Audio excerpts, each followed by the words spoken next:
Science program.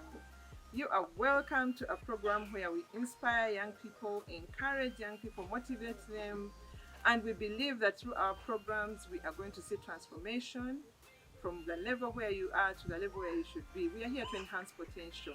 And our guest tonight is Herbert Sabiti, CEO, Ridge Consult. He is amazing, he's a born-again Christian, and somebody worth listening to. By the time we'll be done, you will truly be blessed. Welcome, Herbert Sabiti. Thank you so much. Herbert Sabiti, where were you born exactly? What was your childhood like? Did you also go to a primary school like us, or you were born an adult? Thank you so much. You say I was born an adult. I saw a post that people have never seen That babies called Herbert. That one. So I was born an adult. Anyway, I was born in 1980. I stayed with my mother in Kampala, but shortly, unfortunately, at 9 years, my mother passed on. So I went back to the village to my maternal grandparents, and yeah, that's where I was born, and that's how I was born. They were teachers, they are serving in Church of Uganda, and for your information, every time they would be shifted to another church, I would go with them. So you asked me about primary school. I studied in 9 primary schools.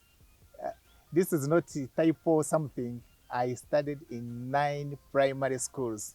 So that's how I was born. Yeah. It's understandable that you had to move with your grandparents, being that they were ministers in the Church of Uganda, and that every parish they went to, you had to cut your stay at that school and move to another school. Yeah. So I would like you to pick out some of those school experiences that you think really shaped you right from primary school. There are very many experiences. You see a CEO seated here, but I remember we shifted to a certain church called the Kavu, Church of Uganda. It was a new parish. My grandfather was starting that parish, and we suffered from jiggers. You see, I am putting on a nice shoe now, but I suffered from jiggers, sir. So that's the experience. But also there is another experience when we shifted to a place called the Kasinde Church of Uganda. It overlooks Kabale town. That place, they had no water, sir. We would travel for over like 3 kilometers down in the valley to fetch water. So you get the water and go up 3 kilometers? Exactly. Wow. And remember, I was still young, but we would carry jerrycans. Sometimes we wake up in the middle of the night, not knowing, thinking that it is already morning, and you go and fetch. Sometimes we would interface with foxes. Those days, there are foxes, but we were trained on how to be firm to face those foxes. Now I know there is no fox that can intimidate me in this world. Amazing. Do you know that sounds like David's story? Yeah. David used to be alone in the wilderness. Yes. And he was meeting all those difficult times, and the Lord was giving him victory from there. So when he came to the throne to be king, he was king, but he had a background. The Lord had trained him in private. Sounds like it, Herbert Sabiti. True. Actually, having grown in Kampala, and you go back to the village, and you start facing that life. The first time when I reached there, my parents told me, I call them parents, of course, they are the one who raised me. Yeah. My parents told me that now you have to clothe yourself. Yeah. A child, you have to clothe yourself. How? They will give you a garden, and in the morning you go and dig from their garden. Wow. Our garden, our family garden. But in the evening, after digging from our family garden, you have your private garden. From that private garden, you sell whatever produce, sorghum, Irish potatoes. You sell them, and you get money, and you buy clothes, you buy shoes, you buy scholastic materials. So that's how I think, like you have said, we are trained on how to interface the life. So from there, they taught us on the principle of hard work. Even as we are carrying jerrycans or as we are going to fetch firewoods, we are being taught the principle of hard work. Wow. As our guest, you are already amazing me. You are amazing me. So when we find ourselves in difficult situations, they are not only negative. Those negative situations actually look like they are training ground. Actually, me, I don't take any negative situation. It does not hurt me from where I grew up from. I have told you that I studied in 9 primary schools. Let me give you an example of one of the primary schools. When we were in Kasinde Primary School, I used to meet some young girl and a boy going to Chikunjiri Primary School. Chikunjiri Primary School was in a municipality, Kavari municipality. Mm-hmm. They were speaking good English. Wow. Very, very good English. Wow. But me in the primary 6, I didn't know how to construct a sentence. Wow. Maybe that's why even my English now is poor. But I decided, I said, I have to go to where they are getting this knowledge. Yeah. So I escaped. When it was coming to primary 7, I escaped and went to Chikunjiri Primary School, and I asked vacant for primary 7. They asked me, where is your father? I said, me, I just want to study because of ABC. I told them the story of these young people whom I meet, and they speak good English. I wanted to be like them. I know. So the headmaster was perplexed and amused, and he gave me a position. Amazing. Now I go back home. They don't know where I was, and I start going to Chikunjiri Primary School in primary 7, not knowing I was a child, of course, not knowing that time will come when they will ask me school fees and I didn't have money. That's when I knew that I am finished. And when they asked me money, I think by then it was 700 shillings, 700 shillings. Not 700,000 shillings. You might think that it's 700,000 shillings. Just 700 shillings. 700 shillings. I didn't have it. So that's when I went to talk to my grandmother. Of course, you wouldn't interface your grandfather directly. Now, you young people now these days, you joke with your fathers, which is very good. But those days, you wouldn't interface. You wouldn't do that. So would actually even get to know the atmosphere, his atmosphere, his mood before you approach. Otherwise, you might approach a lion and pounces on you. So I talked to my grandmother. I told her, and she said, you are finished. And I love that. You are finished. But Rita, she said, I'm going to talk to him, and I see whether he would allow or he will come back. So one night, I overheard them in their bedroom discussing about me. And one thing that my grandfather said when they told me that I went to Chikunjiri Primary School, he said, this boy is going to be someone in the future. How can he think of that?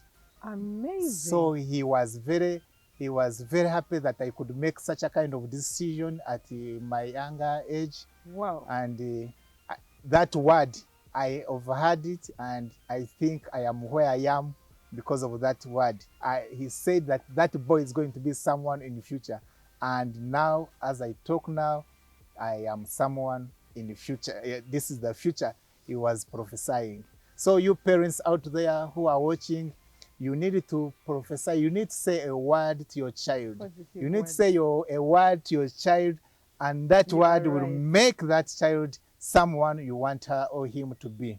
Okay. I can see a young person already showing signs of being a CEO. You're already portraying a lot of wisdom, moving out and looking for opportunities. I can literally see it. So you now do your primary there. Your grandfather joins you. I am almost sure he paid your fees. Yes, he did. Great.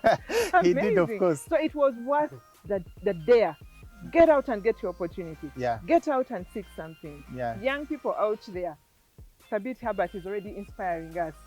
So now after Chikundi Primary School, where did we go? Now at Chikunjiri Primary School, I didn't know that I was actually entering into a military school. Now, Wow.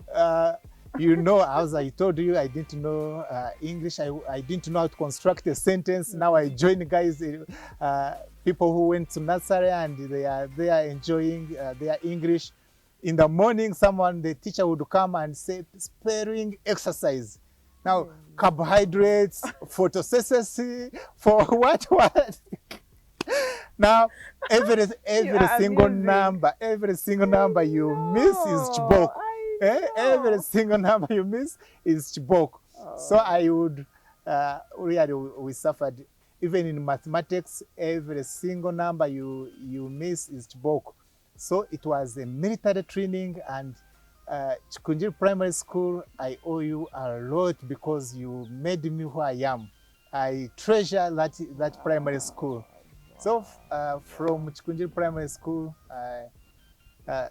sir, there is something that really disturbed me that I managed to overcome it when I got born again. Would like to hear that. That is sickness. Every time I was going to another level, I would fall sick. Every time I was going to another level, I would fall sick. So during PLE exams, I fell sick. And my mind was that at whatever stage I have to work very hard and go to Chigezi College Butobere.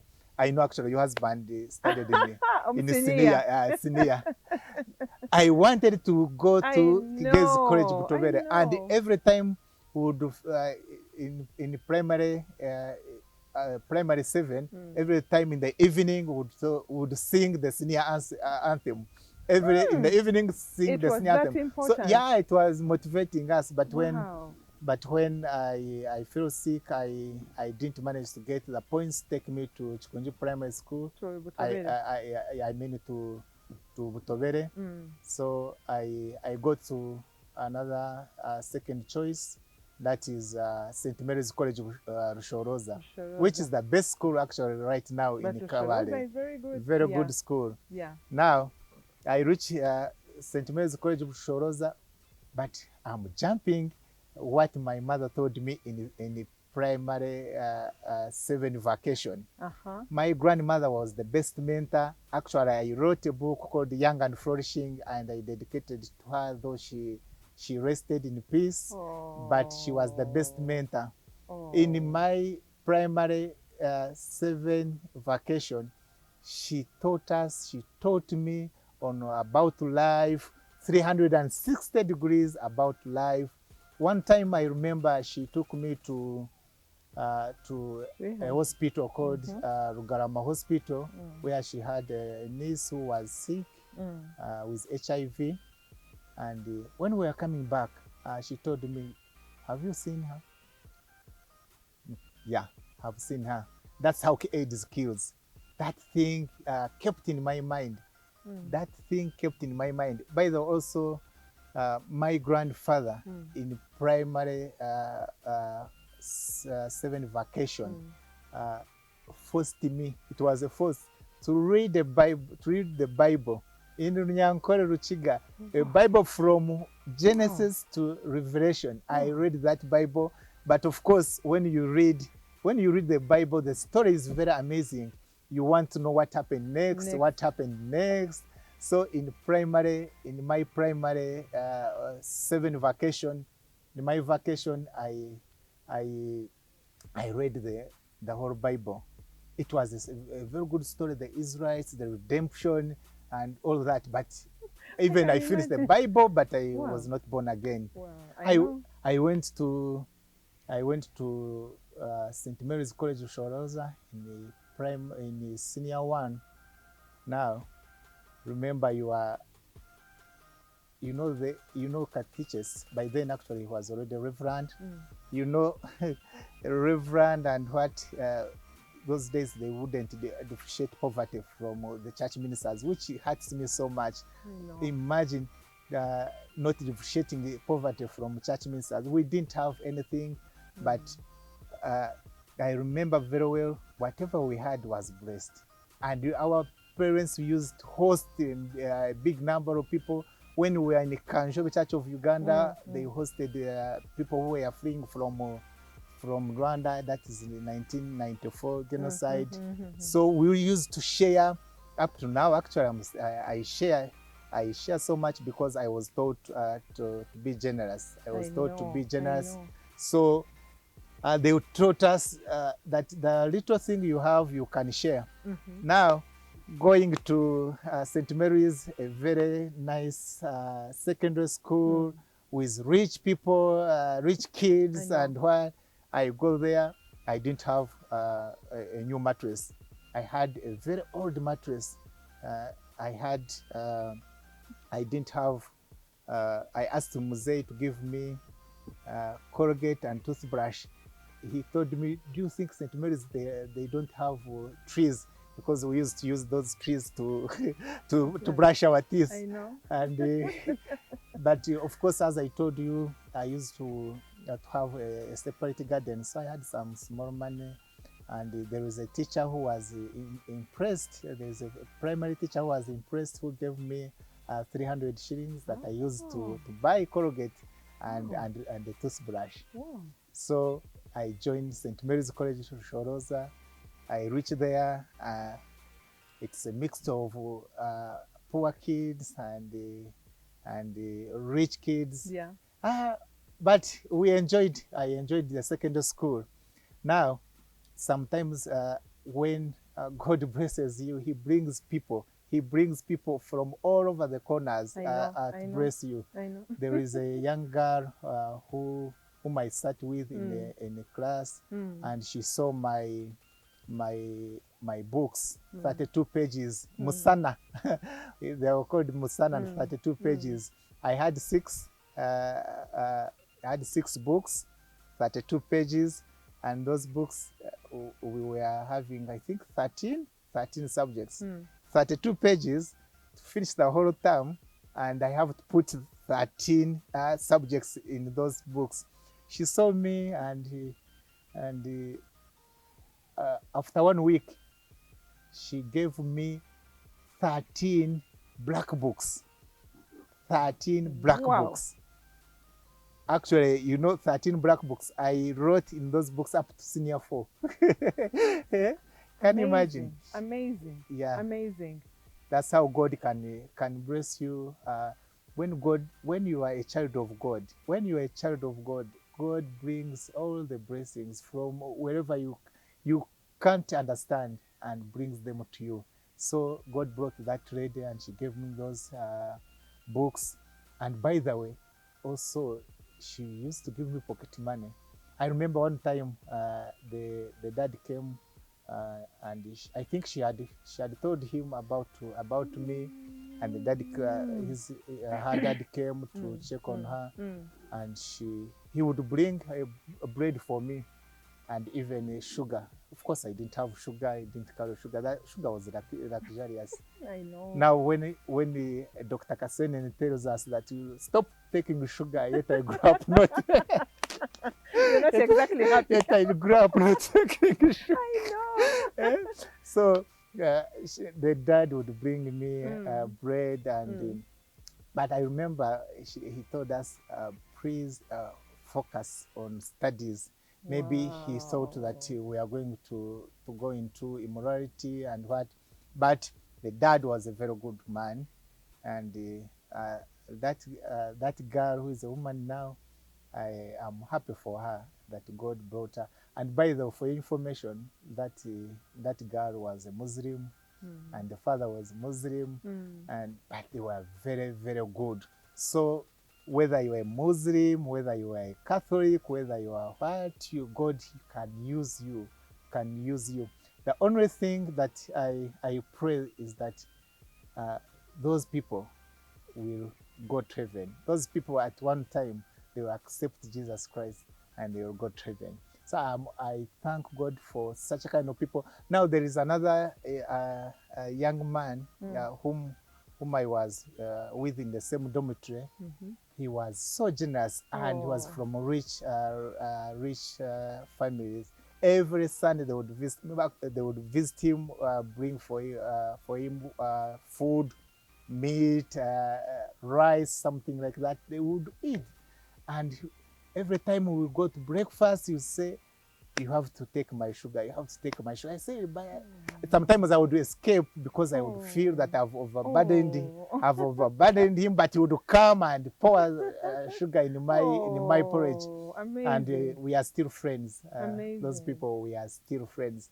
So that's how my second life was. But it is the worst part in my second life, sir. Okay, before he tells us the worst part of his secondary life, our guest, Sabiti Habat, orphaned at 9 years, lost his mother, went to live with his grandparents, amazing grandparents. He made a step and ran away from a village school and joined a town school.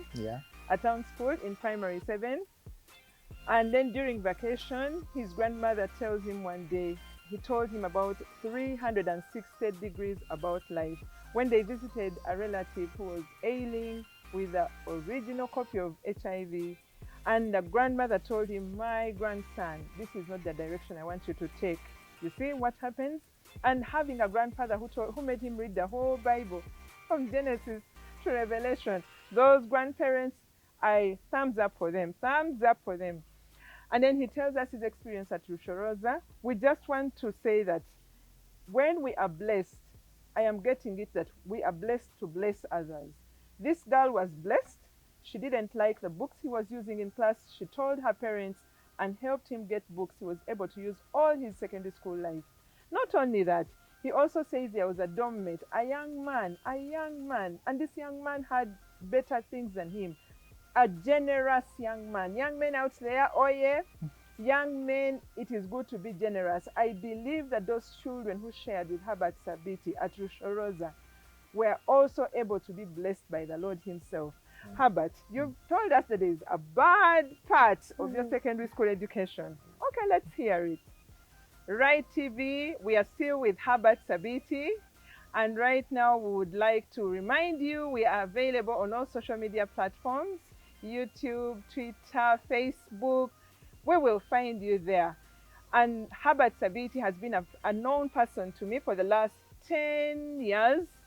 I've met his wife. His children and my children go to the same school. There is so much to learn from the CEO of Ridgeline Consult. Herbert Sabiti is still with us, and we would like to move into the next episode with him. Thank you so much for honoring our invitation, Sabiti. I know that the young people out there have so much to learn from you, and that's what we are waiting to hear.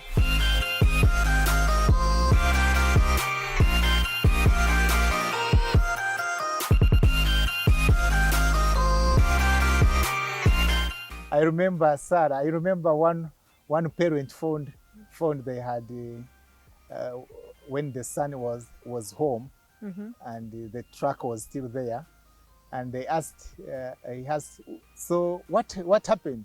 What happened? They caught me drinking warage, and that's why they have expelled me. Then the man said something that I still remember right now, that my son, 1 glass of warage will deny you a drum of warage in the future. Wow. Very profound statement. Wow. 1 glass of warage will deny you a drum of warage in the future. Someone who is watching me, you can, even at that point, you can decide your future. Not all hope is gone. You can be in a certain type of situation. You can be called a bad man, but when you evaluate your life, you can decide, let me redefine my life.